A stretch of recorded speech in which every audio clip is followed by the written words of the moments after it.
మనకి రూమ్ దొరికే వరకు మనతోనే ఉండమన్నాను. నీకేం ప్రాబ్లం లేదు కదా? నాకు కాదే ప్రాబ్లం, తను ఇక్కడే ఉంటే నీకు ప్రాబ్లం. నాకేం ప్రాబ్లం లేదు ధరణి. నువ్వు కూడా మా పెళ్ళికి వచ్చి నింటే బాగుండేది. నీకు తెలుసు కదా అక్క నేను యూఎస్ వెళ్ళానని. ఓ యుఎస్ బిడ్డ. అయినా మీ ఇద్దరు మేడ్ ఫర్ ఈచ్ అదర్లా ఉన్నారక్క. Thank you. మాది అరేంజ్ మ్యారేజ్.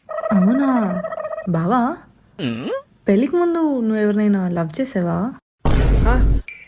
అది ఎందుకు చేయలేదు? మా పెళ్లి కంటే ముందు ప్రశుకు ఒక ఎక్స్ ఉండేదంట. తను పెద్ద సాడిస్ట్ అంట, సైకో అంట. పాపం ప్రశుని ఏడిపించుకొని తినేదంట. ధరణి ఇప్పుడు ఎందుకు ధరణి తన గురించి? తెలియాలి కదా ప్రశు, అలాంటి అమ్మాయిని నేను ఎక్కడా చూడలేదు. అయిపోయిన అంట దేవుడు. హలో